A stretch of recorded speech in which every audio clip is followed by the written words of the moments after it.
Because of military service, I became a paranoid schizophrenic that changed my life. In the last few months, I didn't eat, I just drank.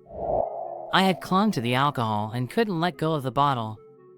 I lost a lot of weight. I went from being chubby to being thin as a stick. My friends witnessed my deterioration and were worried. I kept drinking and I was obsessed with the idea of strangers staring at me, and that made me very nervous. Hi everyone, I'm Nicolay, and I want to share my story. I was 20 years old, and according to my friends, I was a normal and quiet person, but all that changed when I was 21 years old. I had to return to my country to do my mandatory military service in Russia. When I finished my military service, I returned to Spain, but nothing was the same as before. I stopped eating and drank only alcohol. My physique changed drastically, my mind and my gaze changed as well. At the age of 26, a product of my unhealthy life, my obsessive hallucinations began to grow and were related to my crimes. One day I told some friends that there was a farmer watching me, lurking in the field.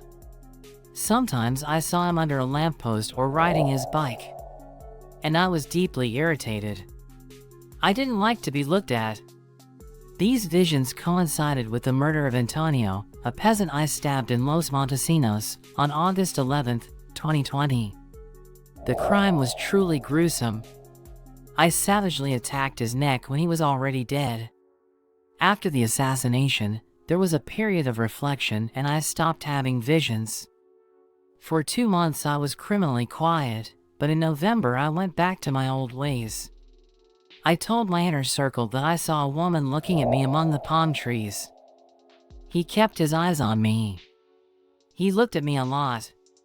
On November 6th, I murdered Alicia, a justice officer who had gone for a walk in an area of palm trees near her home. I happened to live less than a kilometer from where I committed the crime. I strangled her while drowning her in a ditch. Minutes before the murder, I asked a man the time. This witness looked at his watch, and as he was about to answer, he was seized with terror. He took several steps back, his eyes on me, and ran back to his house, which was only a few feet away. When he arrived, he told his wife, clearly agitated and terrified, that he saw a man who he believed wanted to kill him. He had the eyes of a dead man. Come, look out of the balcony and I'll tell you who it is. He was so scared that when the police asked him to describe me, he said he couldn't remember if he was a man or a woman. They deduced that he was terrified and didn't want to get involved in any trouble. When contacted by a newspaper, he avoided answering questions. He said it was just a rumor that was going around town. There was another witness, this time a woman. She crossed paths with me seconds after I murdered Alicia. He saw me running a few feet away, pressing the victim's shoes to my chest. The mixed investigation team of the Guardia Civil, the National Police and the Homicide Unit were convinced that I caught the shoes out of forensic awareness. My blood had fallen on them and I wanted to prevent my DNA from leaking out.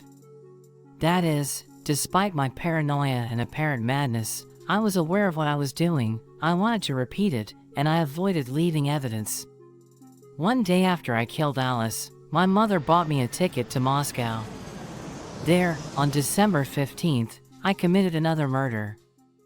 According to Russian newspapers, on the outskirts of Moscow, in a sparsely populated area, I went into a small shop to buy tobacco. I was followed by a young woman who had bought some seeds. When we went outside, we talked for about 30 seconds and then I pulled out a knife and stabbed her repeatedly.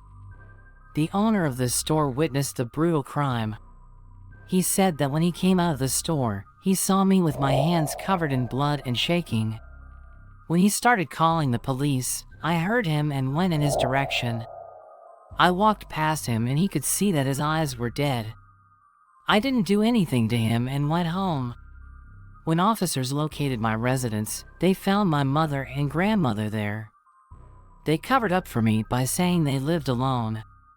However, the police noticed blood stains in the house and the women eventually confessed that it was my blood and that I had fled in a taxi.